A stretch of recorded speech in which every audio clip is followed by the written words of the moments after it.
Thank you very much for the introduction. Good morning, ladies and gentlemen. This is a high honor, a special pleasure for me to be here and I have a chance to share with you some comments and ideas concerning the current state of affairs in Ukraine, Russia, between Russia and Ukraine, and some other places. Even the title of the talk is about Ukraine and Russia. I think it would be rather hard for me to avoid touching some other areas that related to the development over the last several months. Over the last several months, many people around the world keep asking what is going on. What does it mean, this Mr. Putin's attack on Ukraine, occupation and annexation of Crimea, Russian regime's interference in eastern Ukraine? What are Putin's real and long-term targets? Where and when is he going to stop, if any? So I have prepared 10 main points that I'd like to share with you. It would be very brief. It's a very telegraphic style, but I would be happy to try to answer your questions. The first point is there is a lot of statement that is a Ukrainian crisis or crisis in Ukraine. It is neither crisis in Ukraine nor Ukrainian crisis. This is not internal affair of Ukraine. This is a war. This is a Russian-Ukrainian war. To be correct, it is Mr. Putin's war against Ukraine. And this war is only introductory chapter of much larger event which can be called war, and actually it's already been called war. It's been called World War, and it's been called Fourth World War. I'll try to elaborate this later, but that's not my choice of this particular term. That's a term that is being used by Kremlin propaganda machine, that this is a Fourth World War against the rest of the world that is being waged right now by the Russian regime. Second point, I'd like also to attract your attention that in some analytical work, we can find a description of this war as a Cold War, either restoration of the some kind of old Cold War or starting a new Cold War. To my mind, it is neither a continuation of the Cold War that ended at the brink of the 1980s and 1990s with settlement in Europe. And this is not a new Cold War. I would like to attract your attention to the fact that during Cold War, that Cold War after the Second World War, sometimes it's been called Third World War, during the Cold War there was no occupation and annexation of any part of any European country. That happened right now. There were attempts to change regimes, political regimes in some countries, but the borders between free world and non-free world in Europe did not change. Also, another very substantial difference between the current situation and the Cold War, that time there was no personal sanctions. There were some other sanctions, but not personal sanction. So that's not a Cold War. What would be the right title of this new war remains to be seen. Certainly, it's a work for analysts and politicians. Nevertheless, it's not a Cold War.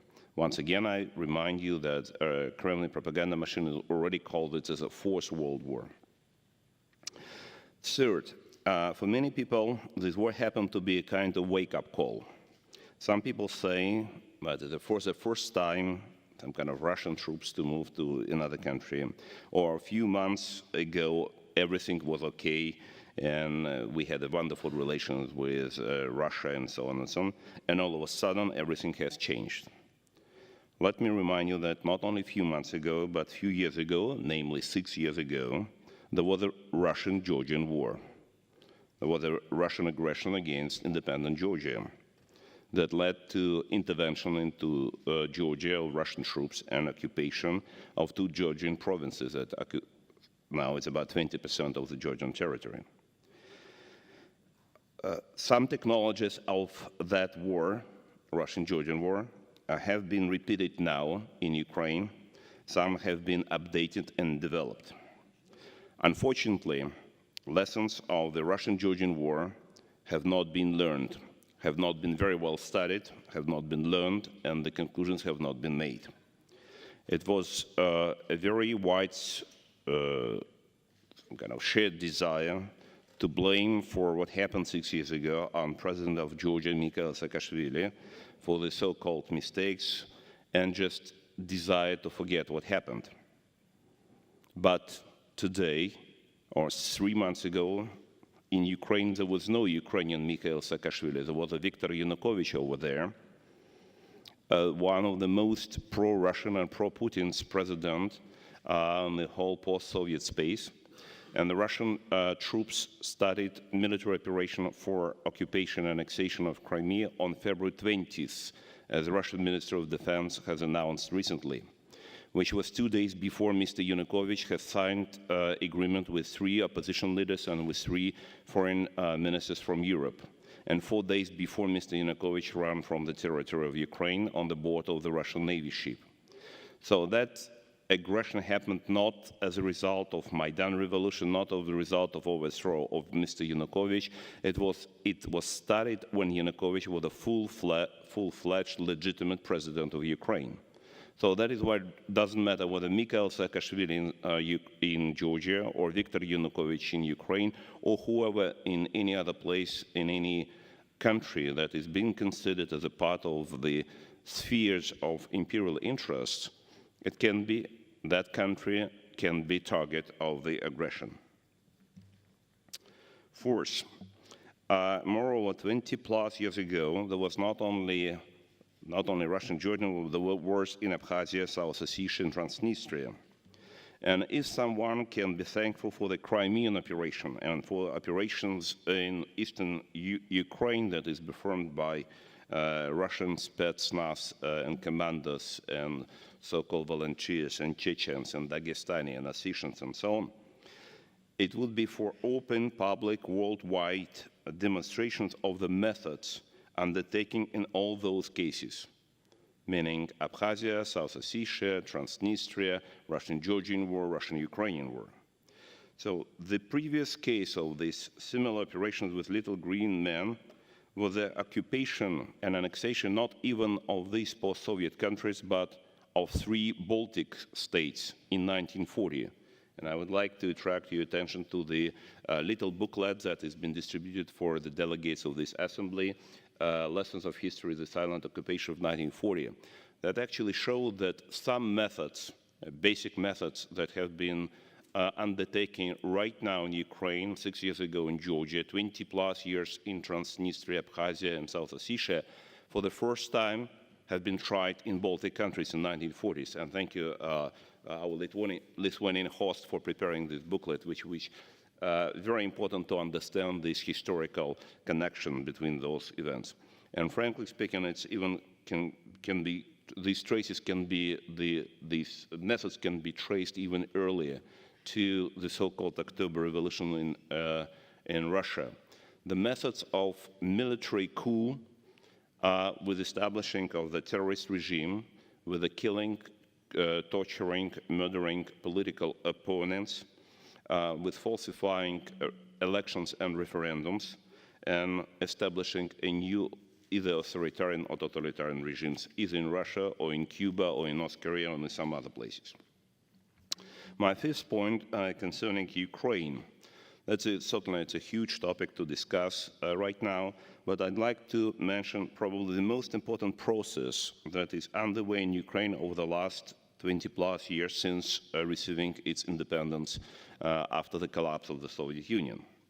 This process of the gradual but very fast westernization, political westernization of the country. Sometimes it also has a shape of Ukrainization, but essentially it is a spread of Western type of institutions and type of behavior for more and more territories of Ukraine, for more and more people in Ukraine. In the election of 1991, the Western orientation, the Western values, pro-Western politicians got support of only 3 out of 25 Ukrainian oblasts.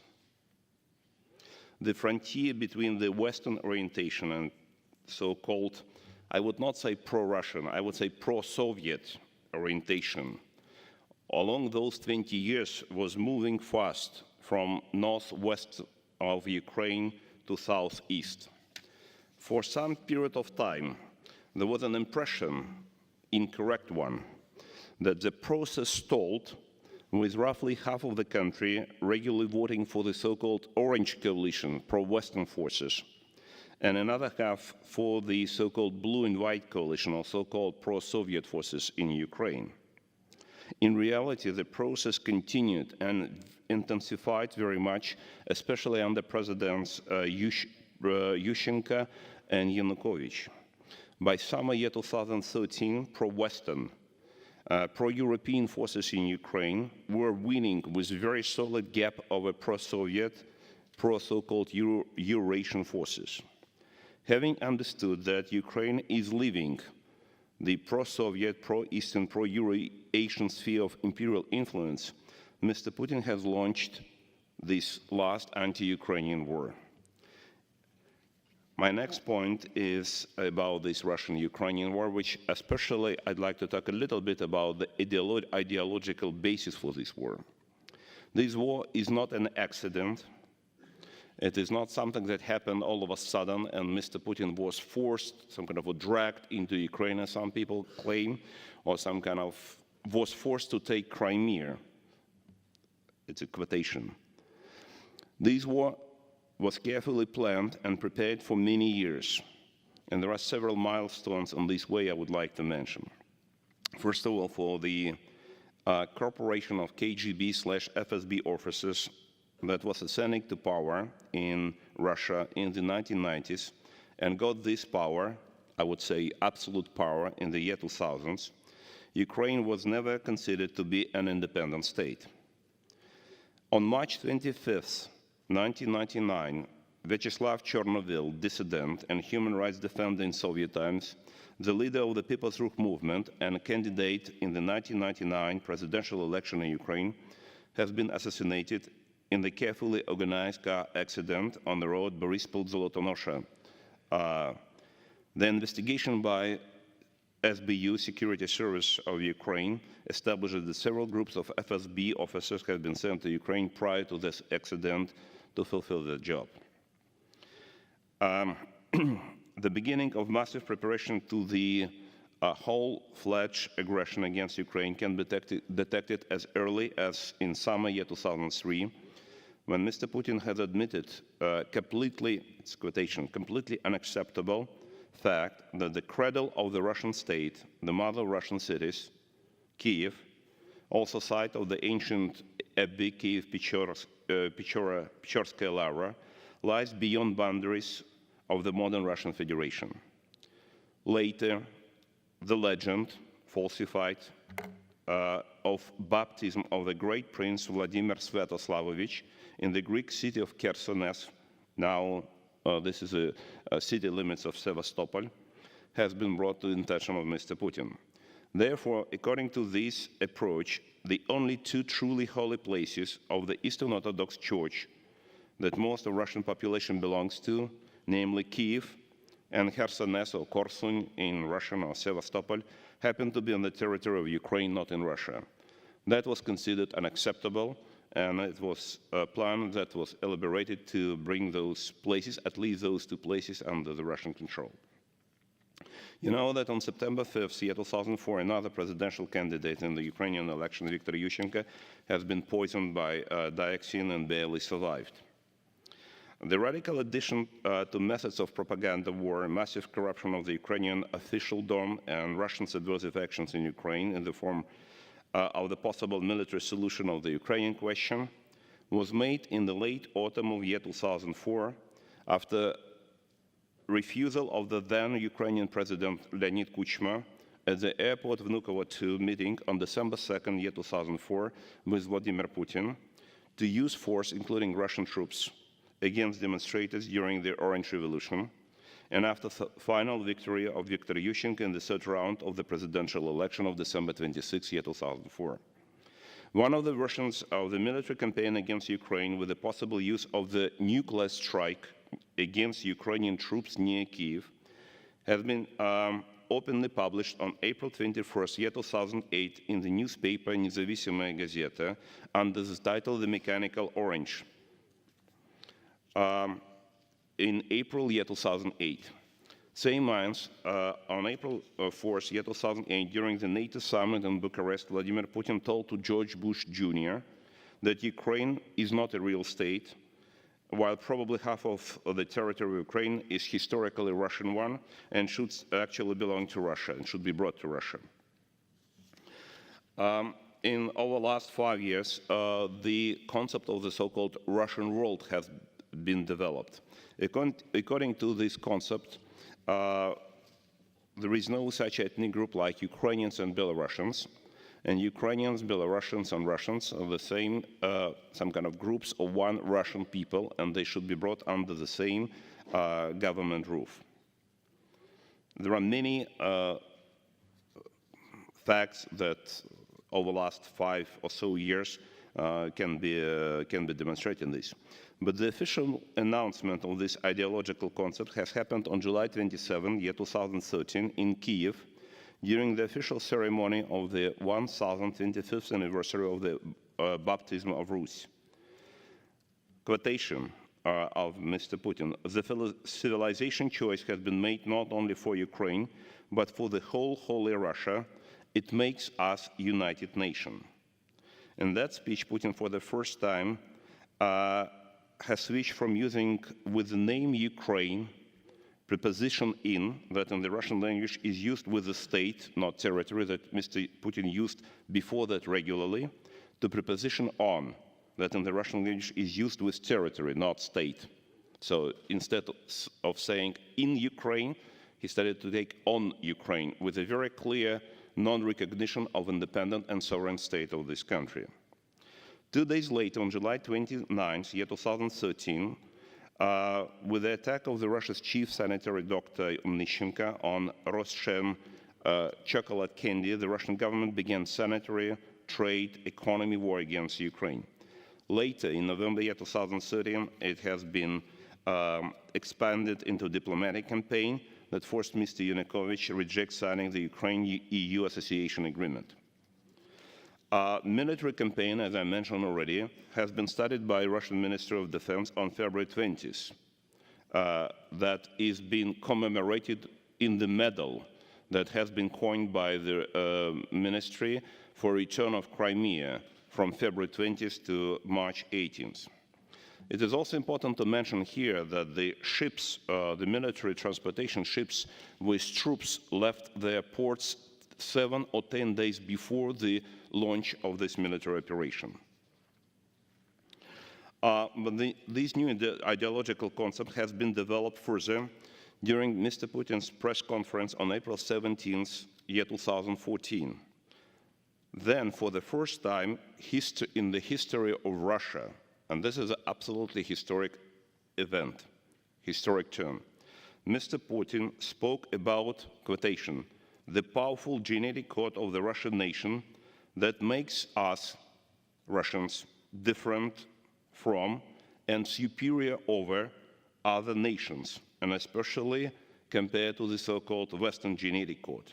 One of the most important features of the Russian genetic code, according to Mr. Putin, is ability, quotation, to die for the common cause publicly in front of eyes of the community." This is at least second time when Mr. Putin publicly spoke about the Russian genetic code and called for sacrifice of his compatriots. The previous one was on February 23rd, 2012, the day of the Soviet Army and Navy, during his rally for the third term of his presidency. Then Putin cited Russian poet Mikhail Lermontov and called to die, again quotation, to die for Moscow and win. After the press conference of April 17, 2014, the Russian official propaganda took a new level of virulent heat, with key propaganda persons explaining to the public what does it mean. One of them, Mr. Mamontov, whose office, as Russian press claims, is located inside the FSB building in Lubyanka, on Lubyanka, on April 29th, has explained that the unfolding war will be the world war, quotation, the Russia's war against the rest of the world. Sergei Kurganyan, another veteran of the propaganda wars, since his work for the KGB head Kryuchkov, leader of the August 91 coup, has clarified the new war will be not a third one. He correctly mentioned that the third one was a cold one that ended in early 1990s, but the fourth World War. Another veteran of propaganda wars, Sergei Markov, on May 14th, 2014, has explained in the Moscow Times article that the purpose of this new Putin's war against the Western alliance is to break it into two parts, into hostile Anglo-Saxon world that should be destroyed and friendly continental Europe. As it appears right now, the current campaign launched by Mr. Putin has three basic levels and three targets. First, on Ukraine. Ukraine either should be under Mr. Putin's control or it should be destroyed as independent and sovereign state. Second level, creation of the so-called Russian world. Under the roof of the Russian state and the so-called Russian world should be united the largest divided nation of the world, Russians. This is a quotation. That's exactly the quotation that has been used by Nazi propaganda in late 1930s, just in the preparation of the Second World War, and by Slobodan Milosevic in his attempt to so-called create a great Serbia. That this group of the categories that should be included into this Russian world are four. First, ethnic Russians, regardless where they live. Second, Russian-speaking people, regardless of their ethnicity. Third, compatriots and their offspring who ever lived on the territory of the USSR. Fourth, compatriots and their offspring who ever lived on the territory of the Russian Empire. Moreover, that's not only a concept written by strange kind of propaganda people. This is a law. This is a law that has been adopted by the Russian State Duma a couple of years ago that creates a legal basis for operations outside Russian borders. Moreover, another law has been adopted that gives legal right to use Russian military troops in other countries beyond the Russian borders to defend compatriots that belongs to the Russian world. The third level of this war is the Western alliance. The Western alliance should be broken into camps, these Anglo-Saxon worlds, but according to these propaganda people, and this kind of the general staff or whoever, Kremlin, includes US, UK, and the so-called front states, this kind of the term that has been borrowed from the war against apartheid in South Africa. To the front states belongs Poland and 3 Baltic states. And this camp should be destroyed. And the continental Europe that is made should be either neutral to new Putin's Russia or could even become a Russian ally. I don't have much time, but I just very briefly, last 3 points. This is a new war by many regards, and especially by so-called new type of warfare that is being used, or all type of new warfare that has been developed to new levels. The several terms have been used right now, like hybrid war or new, unusual, non-conventional type of war. What is special that all the new technologies are being used simultaneously, and they combining the hard and soft power. I would mention some of them in which, as we can see, aggressor has achieved some level of, let's say, excellence. Intelligence. Counterintelligence, and on the other hand, some kind of the very serious mistakes and failures on the intelligence on the other side, including from the NATO. Information, disinformation, and propaganda war, which now is going to be one of the most powerful instruments. Cyber war, a wide use of special forces, commanders of different types. Wide use of the so-called non-governmental actors, including NGOs, religious organizations, private persons, and so on, that are acting relatively independently, but under the overall guidance and centralized command. Wide use of subversive actions, new terrorist tactics using women and children as human shields in attacks on military objects and civil objects as well. Energy warfare, and you have a special session about this. Economic warfare, including trade, sanitary, financial, and other instruments. Corruption that brought to another level the almost full buyout of the political and military leaderships of the targeted countries. And Ukraine happened to be one of the very clear examples. The fifth column in Ukraine, in other post-Soviet states, and in the West, including Europe. The so-called Putin-Tern, the Putin International, some kind of new combination organization of different political parties and politicians that are openly being supported by Mr. Putin and themselves supporting Mr. Putin. One of the most important observations of these wars is there is no more clearly defined, visible, geographical, political, or military borders. So borders can be everywhere within each country. So this is probably one of the special characteristics of this new Fourth World War. How to react to this? I think it's really time to create, to elaborate, to develop the counter strategy. Without such a strategy, it's impossible to achieve anything. First of all, it is necessary to understand this is a war. This is not a joke. This is not an accident. It's not a mistake. It's not a bad dream. It will not go out by itself. This is a war. And is any war, you either win or lose. And up to you, to your choice, what you would like to choose. Second, to understand the essence of the beast, which is aggressive Putin's regime. And it was aggressive internally within the country against the Chechens movement, against the democratic opposition, against whoever, and outside, against Georgia, against Ukraine, against Baltic countries and others.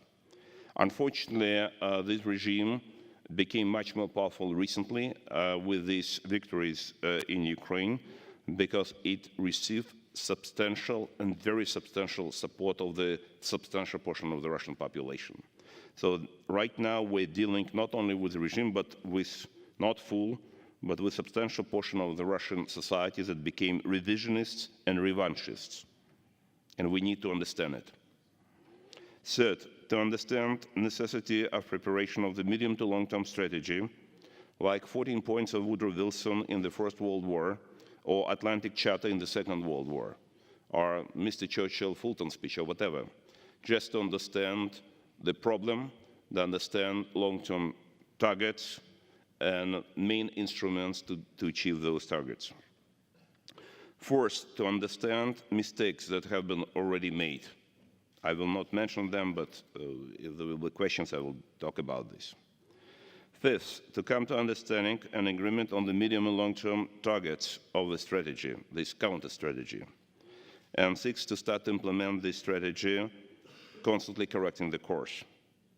On my part, a group of people have prepared the draft of the document for consideration of the appropriate authorities of the NATO countries, and it is now under necessary analysis, scrutiny, and work. And I think it's the first step, but certainly it's not the last one, and I would invite everybody to work on this document and similar documents.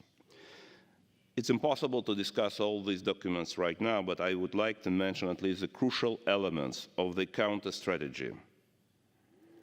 First, purely military area, it's quite clear that victory in this war cannot be achieved without developing a new military doctrine in this counter-strategy. And this so-called hybrid war, the traditional or conventional methods do not work fully as we have seen it. So that is why soft power is wonderful, but itself, it does not deter use of force. Second, which became really one of the most important instruments in this attack, information, disinformation, and propaganda war. We see that one country by another can fall victims of this propaganda war. The first victim is Russian population, some part of Ukrainian population, some part of populations of other countries, and including countries of Western Europe as well. This is a very delicate issue because there is no available ready instruments that would work with defense of the most cherished freedom of information, freedom of speech. We need to develop something that would preserve this freedom, nevertheless would not allow propaganda, and this is a very dangerous instrument. In the area of international law, it is absolutely crucial to develop a new definition of aggression. We have a definition of aggression that has been adopted by the General Assembly of the United Nations in 1974. Now, with new instruments, clearly, this definition should be updated. In 1939, when aggressor attacked Finland, the Soviet Union, the League of Nations discussed this issue, and within 2 weeks has taken the decision of expulsion of the aggressor from the membership of the League of Nations. We can see what is the distance today, 75 years later. So aggressor has already made 2 absolute clear attacks on independent countries, but nothing similar has happened. We need to think what should be done about aggressor in new environment. As a result of this implementation of strategy should be some kind of Helsinki II Act with confirmation of borders in Europe that must be signed by all participants, including by the Russian administration, either current one or new one. Politics. There is a theory of democratic peace.